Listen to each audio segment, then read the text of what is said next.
पुष्पा नाम सुनकर कोई फ्लावर समझे क्या? फायर हूँ मैं, पुष्पा भाऊ, सेला कभी झुकेगा नहीं। आशा करी আপনার বুঝতে অসুবিধা হয়নি এই ডায়লগগুলি কোন মুভির। গত 17 নভেম্বর পুষ্পা 2 মুভির ট্রেলার রিলিজ করেছেন দক্ষিণ ভারতের সেরা অভিনেত্রী এবং অভিনেতা আল্লু অর্জুন এবং রেশমিকা মান্দানা। বিহারের পাটনা শহরে পুষ্পা 2 মুভির ট্রেলার রিলিজ করেছিলেন দক্ষিণ ভারতের সেরা অভিনেতা এবং অভিনেত্রী আল্লু অর্জুন এবং রেশমিকা মান্দানা।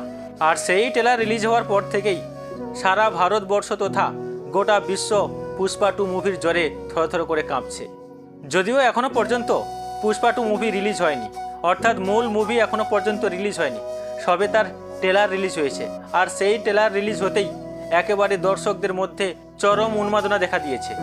আল্লু অর্জুন এবং রেশমিকা মান্দানা অভিনীত পুষ্পা 2 মুভি রিলিজ হচ্ছে আগামী 5ই ডিসেম্বর, অর্থাৎ বৃহস্পতিবার। আল্লু অর্জুন এবং রেশমিকা মান্দানা অভিনীত পুষ্পা 2 মুভি সারা বিশ্ব জুড়ে রিলিজ হলেও আপাতত বাংলাদেশে স্থগিত, অর্থাৎ বাংলাদেশের সরকার তারা পুষ্পা 2 মুভিকে রিলিজ করতে দিচ্ছে না।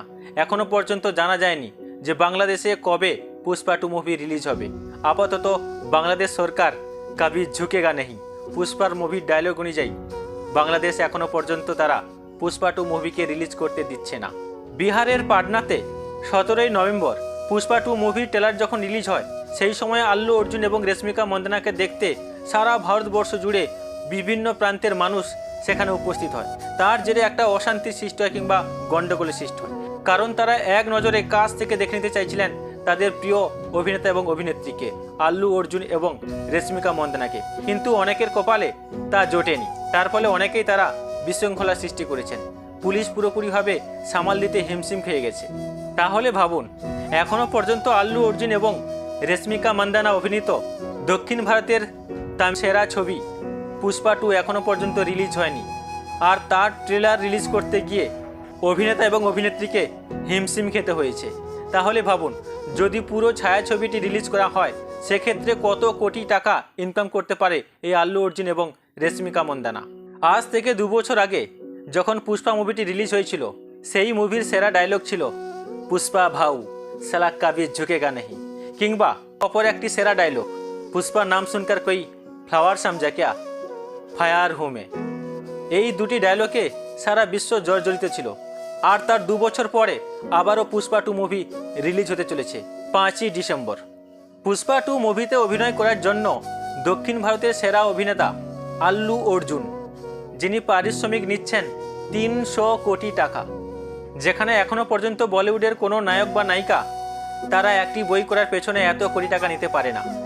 সেখানে দক্ষিণ ভারতের অভিনেতা আল্লু অর্জুন শুধুমাত্র একটি বই করার পেছনে তিনি মাত্র 300 কোটি টাকা নিচ্ছে, মাত্র 300 কোটি।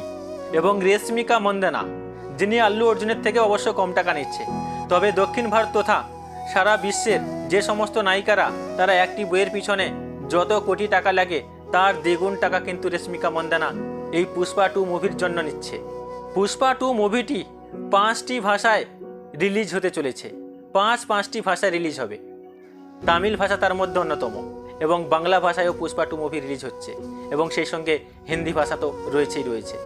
পুষ্পা 2 মুভির ডিরেক্টর সুকুমার, যিনি দীর্ঘ 2 বছর ধরে পরিশ্রম করে এই মুভিটি তৈরি করেছেন। তবে 5ই ডিসেম্বর পুষ্পা 2 মুভি রিলিজের পর সারা বিশ্ব জুড়ে বক্স অফিস যে কাঁপাবে তার বলার অপেক্ষা রাখে না। এবং যত মুভি হয়েছে আমার মনে হয় এই মুভিটি সব থেকে বেশি ইনকাম করতে পারবে। পুষ্পা 2 মুভিটি তৈরি করতে সময় লেগেছে মাত্র 2 বছর, দুটি বছর, যেখানে একটি মুভি মাত্র 3 মাসের মধ্যে কমপ্লিট হয়ে যায়, সেখানে দক্ষিণ ভারতের অভিনেতা এবং অভিনেত্রী আল্লু অর্জুন এবং রেশমিকা মান্দানা তারা এই মুভিটি তৈরি করতে সময় নিয়েছে দুটি বছর।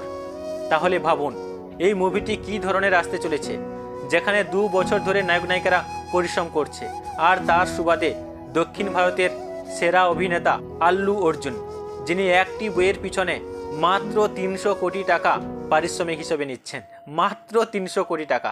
যেখানে আমাদের বলিউডের হিরোরা একটি বইয়ের পিছনে 100 কোটি টাকা পায় না, সেখানে দক্ষিণ ভারতের একমাত্র অভিনেতা আল্লু অর্জুন, যিনি একটি বইয়ের পিছনে মাত্র নিচ্ছে 300 কোটি টাকা।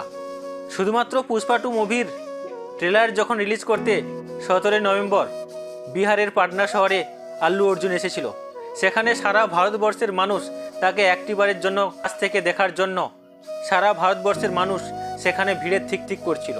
আর তার ফলে আল্লু অর্জুন এবং রেশমিকা মন্দানার অনেক প্রিয় মানুষ তারা তাদেরকে কাছ থেকে দেখতে পারেনি, কারণ রেশমিকা মন্দানা এবং আল্লু অর্জুনকে দেখার জন্য এতটাই ভিড় জমেছিল যে সেখানে এই মুহূর্তে বিশেষ করে ভারতীয়রা তারা দক্ষিণ ভারতের বই ছাড়া কোনো কিছু বোঝেই না। বলিউড এবং টলিউডকে তো তারা একেবারে বিসর্জন দিয়ে দিয়েছে। তারা শুধুমাত্র দক্ষিণ ভারতের অভিনেতা এবং অভিনেত্রীর বই দেখার জন্য মুখিয়া হয়ে থাকে, কারণ এই বইগুলিতে অসাধারণ গ্রাফিক্স করা থাকে। যেখানে আমরা দেখেছি পুষ্পা টু মুভিতে আমরা দেখেছি এত সুন্দর গ্রাফিক্স এবং এত সুন্দর আর্টিস্ট যাদেরকে আমরা হট করে চিনতে পারছি না। বিশেষ করে পুষ্পা বইতে যে সমস্ত ভিলেনরা রয়েছে তাদেরকে আমরা সহজে চিনতে পারছিলাম না, যে এই খলনায়কগুলোকে তো আগে কোনো বইতে দেখিনি, কিন্তু পরবর্তীকালে বুঝতে পারলাম যে হ্যাঁ, খলনায়কগুলো একটা সময় নায়কের ভূমিকা পালন করেছিল, আর সেই পুষ্পা মুভিতে তারা ভিলেনের পাঠ করছে। এত সুন্দর গ্রাফিক্স এবং এত সুন্দর আর্টিস্টের কাজ হট করে আমরা ধরতেই পারছিলাম না যে কারা এই বইতে অভিনয় করছে। তবে এই পুষ্পা টু মুভিতে আমাদের বাংলার কবি শ্রীজাত, যিনি অভিনয় করেনি কিন্তু তিনি রাইটিং স্কেলে দক্ষতা দেখিয়েছেন, অর্থাৎ যাবতীয় রাইটিং তিনিই লিখেছেন, গান থেকে শুরু করে সমস্ত কিছু তিনিই লিখেছেন। তবে আমরা অপেক্ষায় রইলাম পুষ্পা টু মুভি কবে রিলিজ হবে। যদিও আমরা জানি 5ই December Pushpa two movie release হচ্ছে, এই আশায় আমরা থাকলাম পুষ্পা টু মুভির দেখার জন্য।